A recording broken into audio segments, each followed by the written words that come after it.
કહો તો કુસુમલ સાડી રંગાવા, કહો તો કુસુમલ સાડી રંગાવા.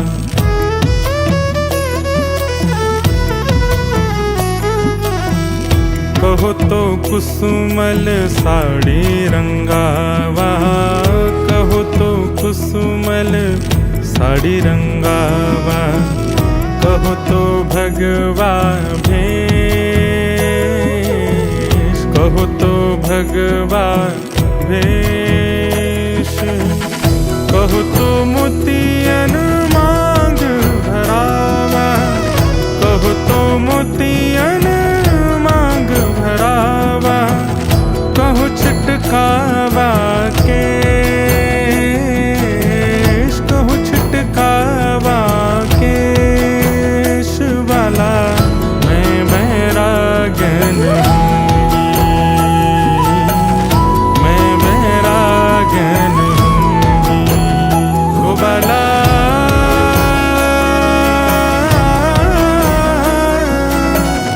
मैं बैरागन हूँगी हूँगी, मैं बैरागन हूँगी, मैं बैरागन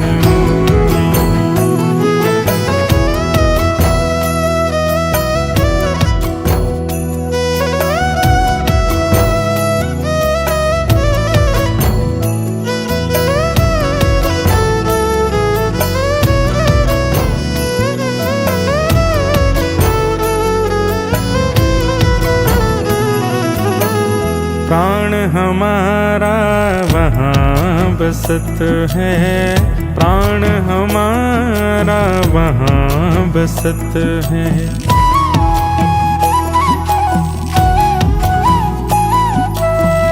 प्राण हमारा वहाँ बसत है, प्राण हमारा वहाँ बसत है. यहाँ तो खाली જે આપણું ચરણ પડે છે ધરા ધન્ય બને છે. આથી થોડા સમય પહેલા મેં બાપુને એક વિનય કર્યો હતો કે ભાઈ બાપુ એક આવો વિચાર મનમાં ચાલી રહ્યો છે અને આપ ધરમપુર વિસ્તારમાં વધારી રહ્યા છો તો આપ શિલાન્યાસ કરો. બાપુએ અનુમતિ આપી, બાપુની સૌથી મોટી કૃપા છે. આપ સૌ અહીંયા અમારા નિમંત્રણને માન આપીને પધાર્યા છો એટલે આપ સૌને પણ હું પ્રણામ કરું છું. વિશેષ વાત એ કરવા માંગુ છું કે આજે સંકુલ બનાવીએ છીએ એમાં બાપુ કોઈનો ફંડ ફાળો ક્યારેય કરવાનો નથી, કોઈએ કાંઈ આપવાનું પણ નથી. હું અહીંયા બેઠો તો બે ત્રણ જણા મને આવીને પૂછી ગયા તો મેં બહુ વિનયથી એમ કહ્યું છે કે મને એવું જરૂર લાગશે તો હું તમને કહીશ. બાકી બાપુ મારી એક નાની વ્યાસ વાટિકા છે, નાની એવી વ્યાસ વાટિકા. એ વ્યાસ વાટિકાના જે હું કોઈ પણ કાર્ય કરું તો એ આવીને પૂરું કરી જાય છે. દર વર્ષે આપણે આદિવાસી ગરીબ કન્યાઓના 51 દીકરીઓ પરણાવીએ છીએ દર વર્ષે. હમણાં જ 28 જાન્યુઆરી 51 દીકરીઓ અમે કપરડા તાલુકામાં સુખાડા બધા બેઠા છે અમારા આયોજકો. તો પણ એ વલસાડ જિલ્લામાં નહીં, દક્ષિણ ગુજરાતમાં અમારો ક્યાંય ફંડ ફાળો થતો નથી. પણ મારી જે કથાના શ્રોતાઓ છે, મારી સાથે વ્યાસપીઠ સાથે પ્રેમ કરનારા એ આવીને કરે છે એટલે આ જવાબદારી છે વ્યાસ વાટિકાની. એટલે કોઈ પાસે ક્યારેય કાંઈ અને બીજું કે મારા બે દીકરા મને એમ કે આપણે શું કામ કોની પાસે લેવું જોઈએ, એવા બે સમર્થ છે બાપુ. હા, એટલે આપ સૌને બોલાવવાનું માત્ર ને માત્ર કારણ કે આપણે બધા મળીએ, સાથે ભોજન લઈએ અને વિશેષ બાપુના આપણને બધાને દર્શન થાય ને બાપુના આપણને આશીર્વાદ મળે. સત્સંગ વગર વિવેક નથી મળતો, એ તો બહુ પ્રસિદ્ધ વાત રામાયણમાં કરી છે. શ્રીમદ ભાગવતમાં ભાગવતનું ફળ વિવેક બતાવ્યું છે. સત્સંગ મમ ચ લભતે પુરુષો યદા વૈ અજ્ઞાન હેતુ કૃત મોહ મદાન. છેલ્લે તદો દયતે વિવેક. ભાગવતનું ફળ વિવેક. રામાયણ થોડું આગળ વધે છે કે વિવેક મળશે, પણ થોડું આગળ વધવું પડશે એટલા માટે કે હોહી વિવેક મોહ ભ્રમ ભાગ.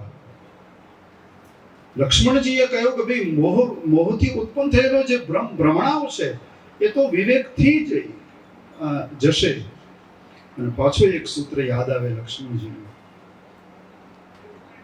કે ત્યારે રઘુનાથના ચરણમાં પ્રેમ થશે, પણ એ પ્રેમ છે આ સંસારનો સર્વોત્તમ પરમાર્થ. લક્ષ્મણજી ગુહરાજને કહે છે, સખા પરમ પરમાર્થેહુ મન ક્રમ બચન રામ પદ નેહુ. રામના ચરણમાં પ્રેમ જાગે ક્યારે? બોલે જ્યારે માણસની ભ્રમણાઓ દૂર થાય ત્યારે. અને ભ્રમણાઓ ક્યારે દૂર થાય? જ્યારે માણસમાં વિવેક જાગે ત્યારે. અને વિવેક ક્યારે જાગે? તો સીધો રામાયણને શરણે જવું પડશે. સત્સંગ મળે ત્યારે. બાપુ માટે તો રામાયણની પાઠશાળા કહું તોય ચાલે. બાપુ રામાયણનું મૂર્તિ જેમ ભગવાન રામ વિગ્રહવાન ધર્મ, કૃષ્ણ ભગવાન માટે શબ્દ વાપરી શકાય, વિગ્રહવાન ધર્મ. રામાયણનું મૂર્તિમંત શરીર છે. બાપુ આપને પ્રણામ કરીએ. આપણા વિષયમાં તો બીજું શું? શકસ્ય સ્તોતવ્ય કતે વિદ્યા ગુણકસ્ય વિષય પદે ત્વરવાચીને પદ્ધતિ નમન કસ. બાપુ એક ખાંડામાં કથા કરો છો તો એક સમાજ અહીંયા એવો વસે છે આદિવાસી વિસ્તારમાં કે એમાં હજારો લોકોને આખું શિવ મહિમને કંઠસ્થ છે. આખું શિવ મહિમ. એ આખો જે સમાજ છે દયાનંદ વેટપાથીજીનો આશ્રિત છે. તો સગસ્ય સ્તોતવ્ય, કેવી રીતે આપની સ્તુતિ કરું, કયા શબ્દોથી કરું, કઈ વિધિથી, કયો વિષય છે મારી પાસે. એટલે એ બધું છોડો, પણ હું આપને પ્રણામ કરું. એમાં જ અમારું બધાનું કલ્યાણ છે. સૌને જય સિયારામ. અને બાપુને હું કરબદ્ધ પ્રાર્થના કરું કે બાપુ આપણને બધાને આશીર્વાદ આપે.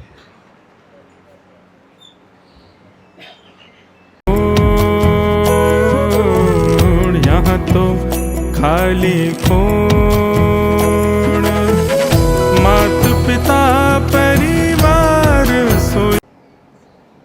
श्री रामचंद्रम शरणं प्रपद्ये, श्री रामदूतं शरणं प्रपद्ये. આપણે ત્યાં શ્રીમદ ભાગવતના આજના કાળમાં જે વક્તાઓ છે એમાં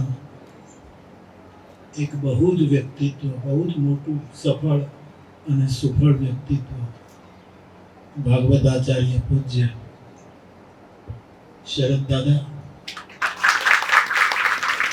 આપને મારા પ્રણામ. અમારા માને પણ પ્રણામ.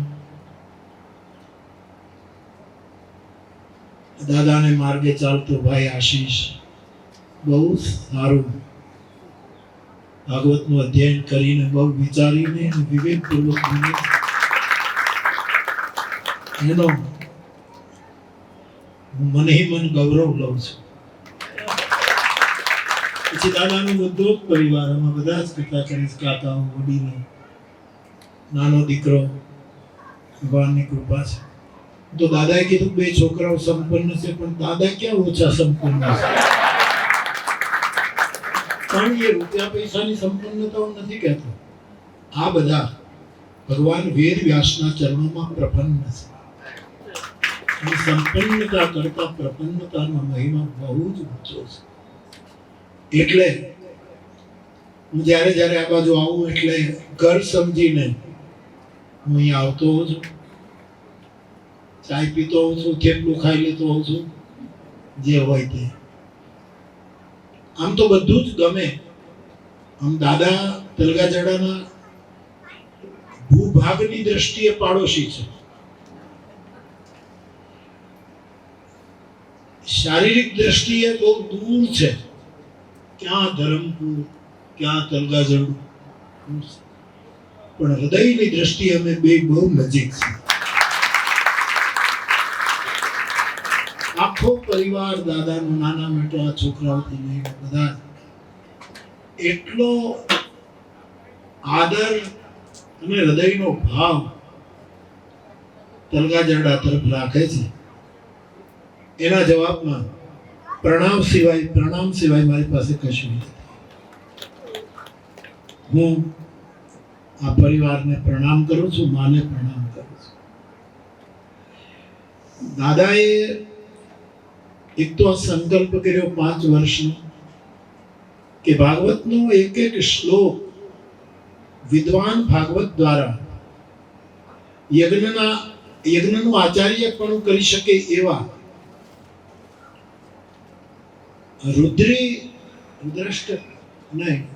રુદ્રાભિષેક કયો તે જો આપી કીધું ભાગવતના એ હું પહેલા આવ્યો ત્યારે અહીંયા ભાગવતનું અખંડ હોમાં તો મને બહુ ગમે છે, ખબર નહીં એક એક શ્લોક વિદ્વાન બ્રાહ્મણો દ્વારા જે અહીંયા આહુત થાય છે. આ વિસ્તારમાં એક વાતાવરણ નિર્માણ કરી રહ્યું છે અને એમાં ભગવાન વેદ વ્યાસ તીર્થનું નિર્માણ થઈ રહ્યું છે. આમ તો દાદાએ રાખ્યું શ્રી વેદ વ્યાસ ધામ, પણ હું કઈક પહેલે બીજે દિવસે તીર્થ શબ્દ ભૂલી ગયો એટલે દાદાએ પકડી લીધો છોકરાઓએ અને ધામને બદલે તીર્થ કરી નાખ્યું. આ કેટલી હૃદયની નિકટતા છે, કલ્પના કરો. હૃદયનું આ નૈકટ્ય છે. વિશેષ કંઈ કહેવું નથી. અહીંયા આ તીર્થ હતું વિશેષ રૂપે ભગવાન વેદ વ્યાસના વિગ્રહ સાથે એક વિશેષ તીર્થનું રૂપ ધારણ કરશે, એમાં કોઈ શંકા નથી. અમે સાધુ બ્રાહ્મણ, હું સાધુ છું, દાદા બ્રાહ્મણ છે. આમ જે કુળમાં જન્મ્યા છીએ રીતે, બાકી તો કઈ વર્ણન જાતિ ને એમાં કઈ અમે બહુ માનીએ નહીં. પણ સાધુને લોકો બાપુ કહે અને બ્રાહ્મણને લોકો દાદા કહે. અને આપણે બધા જાણીએ કે બાપુના જે બાપુ હોય એને દાદા કહેવાય. દાદા કોને કે બાપનો જે બાપ હોય એને દાદા કહેવાય. એટલે મારા માટે આ દાદા એવું પણ ખરું. પણ દાદાએ જ્યાં વાત મૂકી ત્યાંથી 5 મિનિટ વાત કરું. હું એટલા માટે કહું છું કે સાધુ બ્રાહ્મણ જેવા કોઈ સ્વાર્થી ન હોય. આ દુનિયામાં વધારે કોઈ સ્વાર્થી હોય તો સાધુ અને બ્રાહ્મણ. અને આ દુનિયામાં વધારે કોઈ પરમાર્થી હોય તો સાધુ અને બ્રાહ્મણ. મને કહેવાની ઈચ્છા થાય કે કોઈને આ સ્વાર્થી છે, એની સ્વાર્થ માટે આજુબાજુ ફરે છે, એની આખી યોજના સ્વાર્થી છે, આ ભયંકર સ્વકેન્દ્રિત છે, એવું કોઈને સ્વાર્થનું ટાઇટલ, એનું બિરુદ આપતા પહેલા આપણે અપરાધ ન કરી બેસીએ. કોઈના સ્વાર્થને સમજવાનો પ્રયત્ન કરો અને સમજવા માટે વિવેકની જરૂર છે. ત્યારે હું સાધુ બ્રાહ્મણને સ્વાર્થી કહું. આપણે ભયંકર સ્વાર્થી છે, ભયંકર, એવું રામાયણમાં લખ્યું છે. અને આપણે ભયંકર શબ્દ ન વપરાય, પણ તોય વધારે દ્રઢ કરવા માટે હું ભયંકર, હું ક્યારેક કહું ભયંકર શાંતિ ભયંકર હોય ન તો, પણ વાતને જરાક મજબૂત કરવાનું. સાધુ બ્રાહ્મણ જેવા કોઈ સ્વાર્થી નહીં, કોઈ પરમાર્થી. એટલે સ્વાર્થને સમજવું, એમનો આક્ષેપ ન કરવો કે માણસ સ્વાર્થી તો આપણે અપરાધી છે. રામચરિતમાનસમાં લખ્યું છે કે સ્વાર્થ સાચ જીવ કહું. આ જીવનો સાચો સ્વાર્થ એ છે કે મન કર્મ વચન રામ પદ નેહ. મન વચન અને કર્મથી રામના ચરણમાં નેહ, એ સાધુ બ્રાહ્મણનો સ્વાર્થ છે. આ નેહા એ પંક્તિ 2 વખત તુલસીદાસજીએ થોડા પરિવર્તન સાથે માનસમાં. હવે દાદા ચોપાઈ બોલાય, સખા પરમ પરમાર્થ દેહુ, મન કર્મ વચન રામ પદ દેહુ. તો સાધુ બ્રાહ્મણનો સ્વાર્થ પણ પરમાત્મા ચરણમાં પ્રેમ, એનો પરમાર્થ પણ પરમાર્થ ચરણમાં પ્રેમ. તો આટલા અમે સ્વાર્થી હોઈએ છીએ, કારણ કે અમને બીજા કોઈ પદમાં પ્રેમ નથી. પદ એટલે સમજી ગયો, કોઈ પણ પદમાં અમને રસ નથી. રસ છે તો અમારા ઠાકોરજીના ચરણ કમળમાં. એ અમારો સ્વાર્થ, એ અમારું કોઈ લઈ ન જવું જોઈએ. એને છોડીને અમારા કોઈ સત્કર્મો પણ નથી કરવું. એ મોટા મોટું અમારો સ્વાર્થ. અને સખા પરમ, અમારો પરમાર્થ પણ એ છે કે મન વચન કર્મથી ઠાકોરજીના ચરણમાં. દાદા, એનો પરિવાર સ્વાર્થ પણ સાધે છે અને પરમાર્થ પણ સાધે છે. એ સ્વાર્થ ઠાકોરજીના ચરણની પ્રીતિ અને પરમાર્થ પણ ઠાકોરજીના ચરણમાં પ્રીતિ. એવું કંઈક અહીંયા એક નવું તીર્થ નિર્માણ થઈ રહ્યું છે ત્યારે મને આવતા આનંદ થાય. ઘરનો જ પ્રસંગ લાગે એટલે હું તો આવું. દાદા તો મને કહે તમારે રહેવાનું જ અહીંયા 9 દિવસ. દાદા ત્યાંથી આવવું જવું લાંબુ થાય અને પાછું મારું નાટક બધું લાંબુ હોય છે સાહેબ. આટલા માણસો ભણવા, નાટક તો ગુરુ શરણાનંદજીનો શબ્દ, એમ જ કે થોડુંક નાટક કરીએ એટલે. પરંતુ એક દિવસ તો મારા મેં કીધું હતું હું પહેલા દિવસે આવું, પણ પછી આ ભૂમિપૂજનની વાત થઈ. દાદા કથા પૂરી કરીને રાતના આવ્યા.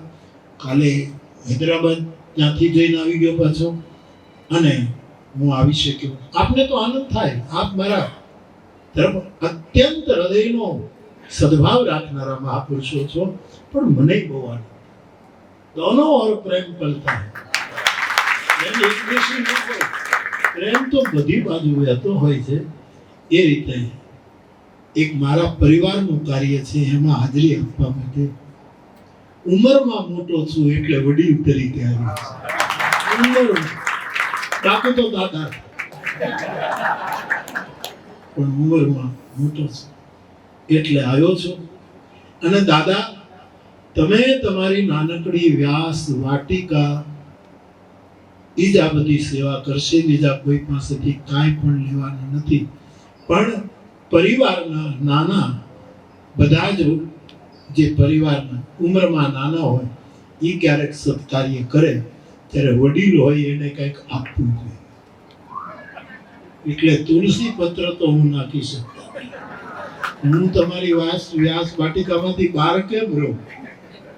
એટલે આ ખાંડાની વ્યાસપીઠ તરફથી આપ વેદવ્યાસ તીર્થનું નિર્માણ કરવા જઈ રહ્યા છો ત્યારે અમારો મનોરથી પરિવાર અને વ્યાસપીઠ તરફથી આટલું તુલસી પત્ર આપ સ્વીકારજો. જ્યાં ભાગવત છે ત્યાં તો રિદ્ધિ સિદ્ધિથી શ્રીયામ પાદુકા. લક્ષ્મી તો પાછળ પાછળ દોડતી હોય છે. અમારે કોઈ દિવસ ફંડપાળા કરવા પડે અને ફંડપાળા કરવા પડે તો અમારું ભજન ઓછું. એ સીધું પ્રમાણ. આખી દુનિયા ભીખ માંગે સાધુ બ્રાહ્મણ. સાધુ બ્રાહ્મણ શું કામ? પણ જ્યાં દીવો પ્રગટશે ત્યાં હાચા પતંગિયા બળવા માટે આવશે. એમ જ્યાં કોઈ શુભ કર્મ થતું હશે ત્યાં ઉડી ઉડીને આવશે, અંદર સેવા કરનાર આવશે. એટલે દાદાને સંકોચ સાથે કહું, વિનય કરું કે આ તુલસી પત્ર આ ભૂમિપૂજન મેં કર્યું છે એટલે આ તુલસી પત્ર આપ સ્વીકારજો. વિશેષ કંઈ નહીં કહેતા. આ મંદિર જલ્દી પૂર્ણતા પામશે જેમાં કોઈ સવાલ જ નથી. જલ્દી થાય. અને હવે તો એવું બધું આવ્યું છે કે જલ્દી બધું થઈ જાય. એટલે જલ્દી આ વ્યાસ તીર્થ શિખર ચડી જાય, ધજા ફરકી જાય, અને પછી વળી હું આ બાજુ ક્યાંક નીકળીશ દર્શન કરવા માટે આવી જઈશ. બાકી એક વસ્તુ ચોક્કસ, હું આ બધું આવ્યો નહીં ન આવ્યું એવું ન બને. આવું જ અહીંયા જાઓ રાકેશ બાબાને ત્યાં, પછી પહેલા તો અહીંયા મેં કીધું તું કથામાં આવું એટલે શુક્રવારે પહેલો અહીંયા આવું. તો કે બાપુ તમારે 2 વખત આવવું પડે એના કરતા ભૂમિપૂજનમાં આવો હું મારો રાજીપો વ્યક્ત કરું છું. વ્યાસ કૃપા છે. આ વ્યાસજીના મંદિરો તો હશે, મને ખબર નથી, પણ ધરમપુરમાં તો વ્યાસ મંદિર જ હોવું જોઈએ. અને યોગ્ય જગ્યાએ, યોગ્ય સમયે, યોગ્ય અવસરે, યોગ્ય કાળમાં આ બધું થઈ રહ્યું છે.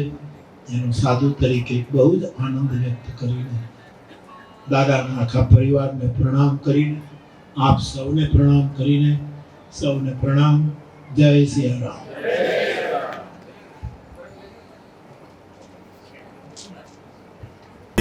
है मात पिता परिवार सोई है, कहिए दिन का तोड़ वाला, कहिए दिन का तोड़ रे ओ वाला. मैं वैरागन हूँ, मैं वैरागन हूँ ओ वाला.